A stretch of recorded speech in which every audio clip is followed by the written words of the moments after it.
Hola y bienvenidos a este espacio donde nos sentamos a conversar profundamente sobre esas ideas que transforman la forma en que trabajamos, lideramos y, en última instancia, vivimos. Si tienes un café en la mano, ponte cómodo, porque hoy vamos a sumergirnos en un tema que, a primera vista, podría sonar a jerga de oficina, pero que en realidad es el motor invisible del progreso humano, la gestión de proyectos.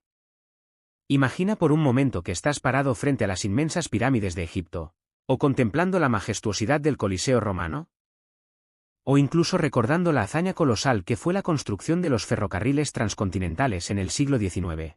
Ninguna de estas maravillas surgió por arte de magia ni por el simple deseo de un líder visionario. Todas ellas fueron, en su esencia más pura, proyectos. Y detrás de cada proyecto hubo personas enfrentando el caos, organizando recursos, calculando el tiempo y luchando contra lo impredecible. La gestión de proyectos no es solo hacer cronogramas. Es la alquimia de transformar una idea abstracta y difusa en una realidad tangible. Es fascinante notar cómo la evolución de esta disciplina ha moldeado el mundo. A principios del siglo XX, los innovadores comenzaron a aplicar un rigor científico a este arte. Piensa en la construcción de la presa Ober en los años 30, una obra titánica que desafió a la naturaleza, donde se popularizó una herramienta visual que todavía usamos hoy, el diagrama de Gantt. O piensa en el Proyecto Manhattan. O en la década de los 50 cuando DuPont y la Marina de los Estados Unidos revolucionaron la forma de calcular tiempos complejos creando el método de la ruta crítica y el modelo PERT para desarrollar los submarinos nucleares Polaris. Hoy en día, la presión es aún mayor. La velocidad del cambio tecnológico, la brutal competencia global y las demandas cambiantes de los consumidores han hecho que el trabajo rutinario desaparezca. Hoy, casi todo lo que hacemos es un proyecto. Lanzar un nuevo software, rediseñar un automóvil, crear una campaña política, todo tiene un inicio, un fin, y un presupuesto limitado. Y aquí es donde la mayoría de las organizaciones tropiezan. Fracasan no por falta de ideas brillantes, sino por una ejecución deficiente. Por eso, dominar la gestión de proyectos es dominar la capacidad de hacer que las cosas sucedan. Habiendo dicho esto, adentrémonos en el ciclo de vida de cualquier proyecto, que universalmente se divide en 4 fases fundamentales. Primero, la definición y organización. Segundo, la planificación. Tercero, la ejecución. Y cuarto, el cierre. Suena a una línea recta perfecta, ¿verdad? Pero cualquiera que haya liderado un equipo sabe que la realidad es un camino lleno de curvas, baches y desvíos inesperados. Un proveedor vital puede quebrar mañana, o tu desarrollador estrella podría renunciar, o, por el lado positivo, tu equipo podría descubrir un nuevo nicho de mercado en medio de la investigación. Por lo tanto, aunque estas 4 fases nos dan un mapa, el gestor del proyecto debe ser un piloto ágil, listo para ajustar el rumbo en cualquier momento. Comencemos con la primera gran fase, definir los objetivos. Para ilustrar esto, quiero recordar ese maravilloso momento en Alicia en el País de las Maravillas, cuando Alicia, perdida, le pregunta al gato de Cheshire, ¿podrías decirme, por favor, qué camino debo seguir para salir de aquí? El gato responde, esto depende en gran parte del sitio al que quieras llegar. Alicia dice, no me importa mucho el sitio. Y el gato, con su sonrisa eterna, sentencia, entonces tampoco importa mucho el camino que tomes. Esta pequeña historia encierra el error más trágico y común en el mundo corporativo. Empezar a caminar sin saber a dónde se quiere llegar. Imagina a Sam, el clásico director de tecnología de una empresa. La gerencia le pide que desarrolle una nueva base de datos porque todo el mundo se queja de que el sistema actual es lento. Sam está extasiado. Por fin le dan presupuesto. Se encierra en su oficina y comienza a programar como un loco. Pero, ¿qué está resolviendo realmente Sam? Las quejas sobre la lentitud son solo síntomas. El departamento de marketing necesita unos datos específicos, mientras que finanzas necesita otros completamente diferentes. Sam no se ha sentado a definir el objetivo con los usuarios reales. El riesgo aquí es monumental. Sam va a pasar meses, gastar miles de dólares y agotar a su equipo construyendo un sistema hermoso que nadie necesita o que no resuelve el problema de fondo. Para evitar el síndrome de Sam, es imperativo establecer un diálogo profundo con todas las partes interesadas. ¿Qué problema estamos resolviendo? ¿Cómo se medirá el éxito? A veces, como sugiere el investigador Robert Austin, la mejor forma de alinear expectativas es crear un prototipo. Mostrarle al cliente una versión burda y decir, ¿es esto lo que imaginas? Es mucho más barato equivocarse en un prototipo de cartón o en un bosquejo de software que en el producto final. Y hablando de partes interesadas, ¿quiénes son exactamente? Son todas aquellas personas cuyo trabajo se verá afectado por el proyecto, quienes aportarán recursos o quienes usarán el resultado final. Ignorar a una parte interesada clave en esta fase inicial es como construir una casa sin preguntarle a tu pareja cuántas habitaciones necesita. El conflicto futuro está garantizado. Ahora, hablemos de los verdaderos protagonistas de esta historia, los personajes principales de nuestra obra teatral corporativa. Todo gran proyecto comienza con la figura del patrocinador o sponsor. No te equivoques, el patrocinador no es solo una firma en un cheque. Es el escudo protector del proyecto. El patrocinador debe ser un alto ejecutivo con el poder suficiente para derribar muros institucionales, asegurar el presupuesto, y lo más importante, proteger al equipo de la política interna. En su obra, El Príncipe, Maquiavelo advirtió sabiamente, no hay nada más difícil de emprender, ni más dudoso de hacer triunfar, ni más peligroso de manejar, que el introducir un nuevo orden de cosas. Porque el innovador tiene por enemigos a todos los que se benefician del orden antiguo. ¡Qué cita tan poderosa y tan cierta hoy en día! Si tu proyecto busca innovar, ten por seguro que amenazará el status quo de alguien en la empresa. Un gerente que domina la línea de productos antiguos verá tu nuevo proyecto como una amenaza. Sin un patrocinador fuerte que defienda al equipo a capa y espada, el proyecto será asfixiado lentamente. Se le negarán recursos o se le impondrán trabas burocráticas hasta que muera. Luego tenemos al gestor del proyecto, el project manager. Este rol es fascinante por su complejidad psicológica. A diferencia de un gerente tradicional, el gestor del proyecto a menudo no tiene autoridad formal sobre las personas que están en su equipo. Imagina que diriges un proyecto tecnológico, pero tu equipo está compuesto por personas prestadas de finanzas, de marketing y de recursos humanos. Tú no puedes subirles el sueldo, no puedes despedirlos y no puedes darles ascensos. Entonces, ¿cómo logras que trabajen para ti, que se queden hasta tarde si es necesario, que den lo mejor de sí? Aquí es donde entra la magia del liderazgo persuasivo. Tienes que convencerlos, inspirarlos, negociar con sus jefes directos y crear un ambiente donde sientan que el proyecto vale su esfuerzo. El gestor del proyecto es, en muchos sentidos, el director de una orquesta donde los músicos son voluntarios. Debe inspirar la sinfonía sin poder obligar a nadie a tocar. Debajo del gestor, en proyectos grandes, encontramos al líder del equipo, o a veces a varios líderes si hay múltiples disciplinas involucradas. Este líder tiene 5 sombreros que usar constantemente, es el iniciador que empuja al grupo a la acción. Es el modelo a seguir que no solo da órdenes sino que se ensucia las manos bajando a la trinchera. Es el negociador que tiene que convencer a otros departamentos para que le presten horas de sus mejores talentos. Es el oyente que detecta tensiones y frustraciones no dichas en el equipo, y finalmente, es el coach. El entrenador que identifica las carencias de sus miembros y los ayuda a brillar. Y, por supuesto, tenemos a los miembros del equipo. Seleccionar a estas personas es, sin exagerar, una de las decisiones más críticas que tomarás. A menudo, las empresas llenan los equipos con base en quien está disponible, lo cual es una receta para el desastre.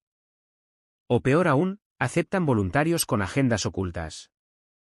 Imagina a Anne, que se une a un comité de rediseño de procesos no porque le importe la empresa, sino porque quiere enfrentarse a una rival política que también está en el comité. O imagina a Harry, que se ofrece como voluntario precisamente para sabotear el proyecto desde adentro porque teme que la automatización elimine su puesto. O qué tal Hugh, el espía del patrocinador, que no aporta habilidades reales pero está ahí para informar de cada chisme. O Muriel, la aprendiz, a quien su jefe envió al proyecto simplemente, para que aprenda algo, sin pensar en el valor que aportará. Un gestor de proyectos astuto debe ser un filtro despiadado. Debes evaluar no solo las habilidades técnicas, que suelen ser lo más obvio, sino también las habilidades para resolver problemas. Las habilidades interpersonales y las habilidades organizativas. Un genio de la programación que es tóxico, que no comparte información y que genera conflictos. Destruirá el valor de tu equipo mucho más rápido de lo que su código puede aportar. A veces, un profesional promedio con una actitud excepcional y grandes redes de contacto internas vale su peso en oro. Y recuerda, el tamaño del equipo importa. Demasiada gente diluye la responsabilidad, hace que la comunicación sea una pesadilla y crea lo que se llama holgazanería social. Mantén el equipo tan pequeño como sea posible, pero tan grande como sea estrictamente necesario. Una vez que tienes el objetivo y a la gente, necesitas un documento fundacional, una constitución. Esto se conoce como el acta de constitución del proyecto o Project Charter. Este documento no es burocracia vacía, es tu salvavidas. Imagina la triste historia de Lila. El vicepresidente Phil la llama y le dice: Lila, nuestro servicio al cliente es un desastre. Los tiempos de respuesta son altísimos y gastamos demasiado. Arréglalo. Lila, valiente y dedicada, forma un equipo, se encierra durante meses, optimiza procesos. Y logra reducir el tiempo de respuesta en un 30% y recortar los costos en un 12%. Celebra con su equipo, se sienten héroes. Pero cuando presenta los resultados a Phil, él la mira decepcionado y le dice: hiciste un buen trabajo operativo, Lila. Pero yo esperaba una reestructuración radical. Un cambio profundo en el modelo de negocio que nos ahorrara la mitad del presupuesto. El mundo de Lila se desmorona. ¿De quién fue la culpa? De ambos, por no redactar y firmar un acta de constitución. Si hubieran puesto por escrito los objetivos, Lila habría sabido exactamente qué esperaba Phil. Las metas deben ser SMART, específicas, medibles, orientadas a la acción, realistas y limitadas en el tiempo. No basta con decir: queremos una página web rápida y barata. Eso es aire. Tienes que decir: queremos una página web que cargue en menos de 2 segundos, con una tasa de error de 1 en 10.000 transacciones. Y con un presupuesto máximo de $50.000. Es imperativo notar, sin embargo, que el acta de constitución debe definir el qué y el por qué, pero no debe imponer rígidamente el cómo. Como señala el experto Richard Rachman. Si la alta dirección te dicta el objetivo pero también te microgestiona diciéndote exactamente qué botones apretar, no tienes un equipo de proyecto. Tienes una línea de ensamblaje de robots sin motivación. El verdadero poder de un equipo se desata cuando se les da un destino claro y se les confía la libertad creativa para trazar la ruta. Por supuesto, esta ruta siempre tiene restricciones. A veces la restricción es el presupuesto, a veces es el alcance, pero a menudo es el tiempo. Imagina a los ingenieros de la NASA planeando enviar un rover a Marte. La mecánica orbital de los planetas dicta que la Tierra y Marte están en la posición ideal para un lanzamiento, solo durante una pequeña ventana de tiempo. Si la NASA se retrasa y pierde esa ventana a finales de agosto, no pueden simplemente pedirle al gerente una extensión de un mes. El universo no otorga extensiones. El proyecto se cancela o se retrasa años. En casos así, la fecha es inamovible, por lo que el alcance del proyecto debe ser flexible. Tal vez el rover vuele con un instrumento menos. Pero tiene que volar. En otros casos corporativos, el líder debe ser lo suficientemente valiente para decir no a buenas ideas que amenazan el enfoque. Tomemos la historia de la fábrica de perchas Amalgamated. El director reúne a sus gerentes y se queja de que tienen un inventario caótico, con más de 300 piezas diferentes para hacer perchas, lo que eleva los costos de almacenamiento y compras. Forma un equipo liderado por Ralph para reducir esto. En la lluvia de ideas, alguien sugiere un rediseño radical de una percha para el mercado de lujo. Es una idea brillante, podría generar millones. Pero Ralph, con gran disciplina, la deja fuera del alcance del proyecto. ¿Por qué? Porque el objetivo actual es reducir los costos de inventario de la línea existente, no inventar nuevos productos. Definir lo que no está en el proyecto es tan vital como definir lo que sí está. Una vez que el acta está firmada, entramos en la fase de estructurar el caos. ¿Cómo nos organizamos para la acción? Antes de mover un solo dedo, antes de gastar un solo dólar, el equipo tiene que sentarse y establecer las reglas del juego. Principalmente, ¿cómo vamos a tomar decisiones? Porque un proyecto es, en el fondo, una avalancha incesante de decisiones. ¿Se tomarán por consenso absoluto donde todos deben estar de acuerdo? Eso genera mucha lealtad, pero consume una cantidad de tiempo exasperante. ¿Se tomarán por mayoría democrática? Es más rápido, pero puede crear resentimiento en la minoría perdedora. ¿O el líder escuchará a todos y tomará la decisión final unilateralmente? No hay una respuesta única, pero no acordar el método desde el día 1 es plantar una bomba de tiempo en el corazón de tu equipo. Además de las decisiones, surgirán problemas colaterales en las reuniones que no pueden resolverse de inmediato porque falta información o tiempo. Si no tienes un sistema, un simple tablero de seguimiento de problemas pendientes con un responsable asignado y una fecha de revisión, esas ideas valiosas se evaporarán en el aire de la sala de juntas, causando retrasos mortales semanas después. Y no podemos hablar de organización sin hablar del flujo vital de cualquier proyecto, la comunicación. En proyectos pequeños donde todos se sientan en la misma oficina, la comunicación ocurre orgánicamente cerca de la máquina de café. Pero en proyectos masivos y complejos, con equipos dispersos geográficamente, la ausencia de un plan de comunicación es letal.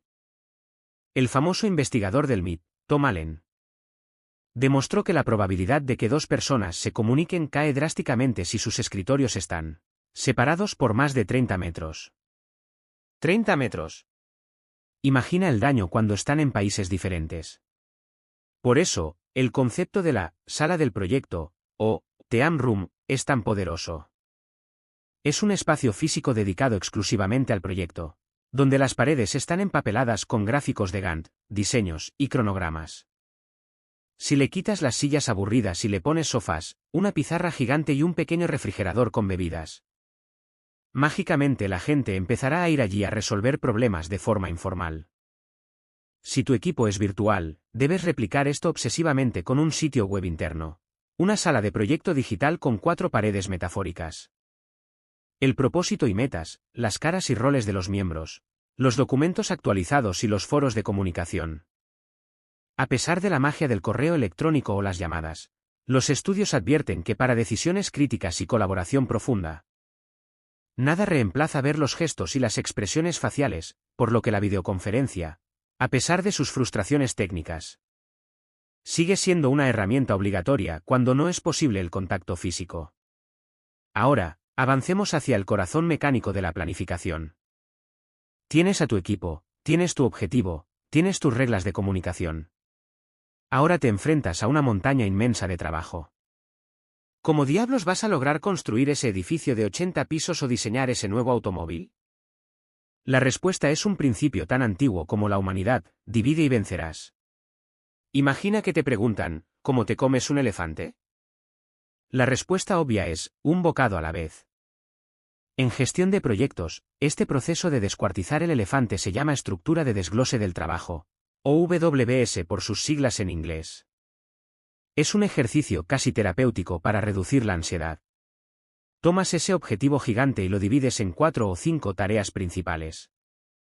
Luego tomas la primera tarea principal y le preguntas a tu equipo, ¿qué tenemos que hacer para lograr esto? Y la divides en subtareas. Y así sucesivamente, bajando niveles de jerarquía, hasta que llegas a unidades de trabajo tan pequeñas que se pueden completar en un día o una semana. Y que pueden ser asignadas a una persona específica con un costo y un tiempo predecibles. Piensa en la compañía de autos ABC que quiere lanzar un nuevo vehículo. Es abrumador. Pero lo dividen: nivel 1, entender al cliente, diseñar el auto, fabricarlo, probarlo. Toman, diseñar el auto, y lo dividen en diseñar el motor, la carrocería, el interior. Toman, diseñar el motor, y lo dividen en sistema de enfriamiento, inyección, transmisión. Y siguen bajando hasta que un ingeniero llamado Juan recibe una hoja de papel que dice: tienes 5 días para diseñar la válvula del sistema de enfriamiento. Eso ya no da miedo, eso es manejable. Una vez que tienes el WBS, te enfrentas a la difícil tarea de estimar cuánto tiempo tomará cada pequeño bloque de trabajo. Aquí es donde los gerentes suelen caer en un optimismo ingenuo, creyendo que todo saldrá perfecto. La experiencia nos dice que debemos usar promedios realistas, consultar a los que realmente van a hacer el trabajo y, sobre todo, no convertir una estimación en una promesa de sangre sin agregar un margen para la incertidumbre. Si no incluyes contingencias, el primer resfriado de un empleado clave destruirá tu cronograma. Con las tareas y los tiempos definidos, llegamos a la joya de la corona, la creación del cronograma. Aquí es donde entra en juego entender la relación de dependencia entre las tareas. Piensa en algo tan simple como disfrutar de una cerveza fría en un día de verano. Tienes 3 tareas: abrir la botella, servirla en un vaso y beberla. La lógica dicta que no puedes beberla sin antes abrirla y servirla. Hay una dependencia estrictamente secuencial. Pero en los proyectos, a veces puedes hacer cosas en paralelo. Volviendo a nuestra fábrica de autos, no puedes probar el auto sin antes haber diseñado todo el plano. Pero una vez que el diseño está listo, un equipo puede estar fabricando los asientos interiores mientras otro equipo, de forma completamente paralela e independiente, está fabricando las puertas exteriores. Reconocer estas oportunidades para trabajar en paralelo es el secreto para acortar meses enteros en el calendario de un proyecto. Para visualizar todo esto, los gestores se apoyan en herramientas gráficas. El diagrama de Gantt es el más famoso, mostrando en un eje horizontal barras de colores que representan la duración de cada tarea. Es hermoso, intuitivo y fácil de explicar a los jefes. Pero el diagrama de Gantt tiene un punto ciego peligroso. A menudo no muestra con claridad qué tarea depende de otra. Para eso, los profesionales recurren al diagrama de Redd-Oppert, que parece un mapa de conexiones neuronales donde puedes visualizar el concepto más sagrado de todo este oficio: la ruta crítica. Imagina que el proyecto tiene docenas de caminos paralelos sucediendo al mismo tiempo. La ruta crítica es la secuencia más larga de tareas dependientes desde el día 1 hasta el final del proyecto. ¿Por qué se llama crítica?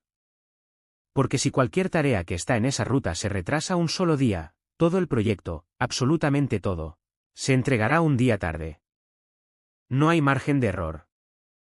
En cambio, las tareas que no están en la ruta crítica tienen lo que llamamos holgura, pueden retrasarse un poco sin afectar la fecha final. Identificar la ruta crítica es como encontrar la vena yugular de tu proyecto. Es ahí donde el gerente debe enfocar el 80% de su atención, sus mejores talentos y sus planes de contingencia. Una vez que has ensamblado todo este rompecabezas colosal, el cronograma y el presupuesto preliminares están listos. Pero aquí ocurre un fenómeno doloroso y muy real que todos los que hemos gestionado iniciativas hemos vivido. Llegas al final del cálculo y los números simplemente no cuadran. Has hecho la estructura de desglose, has estimado con rigor, has dibujado tu Redd-Oppert. Y te das cuenta de que es matemáticamente imposible terminar en la fecha que el patrocinador exige, o con el presupuesto que te dieron. Te enfrentas al precipicio de la realidad corporativa. Este es el caso de Antonia, encargada de un proyecto alucinante: crear un teléfono móvil implantable debajo de la piel, del tamaño de una moneda. La vicepresidenta de marketing, Carla, está eufórica, visualizando cómo esta tecnología va a revolucionar el mundo y exige que se lance en la gran feria comercial de Houston en exactamente 40 semanas. Harold, el jefe de tecnología, también presiona. Pero cuando Antonia y su equipo terminan el cronograma, optimizando al máximo y trabajando en paralelo, la realidad matemática arroja que necesitan como mínimo 44 semanas. Están un mes tarde antes de haber empezado siquiera. Antonia siente un nudo en el estómago. Sabe que Harold se va a decepcionar y que Carla va a enfurecer. ¿Qué debe hacer? Maquillar los números. Forzar al equipo a jornadas inhumanas de 14 horas diarias sabiendo que los errores se multiplicarán y la calidad caerá al suelo. ¿Rezar para que ocurra un milagro? No. Es en este preciso, incómodo y aterrador momento donde se forja el carácter de un verdadero líder de proyecto. Antonia debe enfrentar a la gerencia con la verdad desnuda, respaldada por la arquitectura impecable de su planificación. Porque los ejecutivos a menudo lanzan fechas basadas en deseos comerciales, en ferias de la industria, en caprichos competitivos, sin tener idea de la física del desarrollo del producto. Cuando un proyecto no encaja, el líder debe desafiar las suposiciones y presentar opciones claras. Antonia tiene que decirle a los patrocinadores, señores, los números no mienten. Tenemos 3 opciones. Opción 1, retrasamos el lanzamiento oficial más allá de la feria de Houston. Y garantizamos un producto perfecto. Opción 2, aumentamos masivamente el presupuesto hoy mismo para contratar expertos externos que nos ayuden a acortar tareas en la ruta crítica. Si es que eso es posible. Opción 3, cambiamos el alcance. Reducimos las funciones del implante. Tal vez sacamos una versión básica solo para hacer llamadas de emergencia en la feria. Y dejamos las funciones avanzadas para la versión 2. Estas conversaciones son difíciles, requieren coraje político y habilidades de negociación exquisitas. Pero plantear el problema en el kilómetro cero es 1000 veces más profesional y ético que callar, quemar al equipo. Gastar el dinero y fracasar de forma espectacular en la semana 39, dejando a la empresa en una crisis pública. En resumen, y a medida que terminamos nuestro café en esta inmersión profunda, quiero que te quedes con esta visión. La gestión de proyectos no es el acto burocrático de llenar hojas de cálculo. Es una disciplina profundamente humana. Requiere la empatía para entender a un patrocinador aterrado por la competencia, la psicología para liderar a miembros de equipo que no te reportan, la visión analítica para descuartizar problemas imposibles en piezas pequeñas y devorables, y el valor absoluto para mirar a los ojos al poder y decirle la verdad sobre el tiempo y el dinero. Cuando dominas esta alquimia, dejas de ser un simple empleado que reacciona a las emergencias. Te conviertes en el arquitecto del cambio, en la persona que transforma las visiones gaseosas en realidades de concreto, software y éxito. La próxima vez que te enfrentes a un desafío monumental, recuerda respirar, recordar estas fases, reunir a tu equipo, armar tu mapa y empezar a caminar, paso a paso, hasta que el elefante sea conquistado. Gracias por acompañarme en este recorrido, y hasta la próxima aventura en el fascinante mundo de hacer que las cosas sucedan.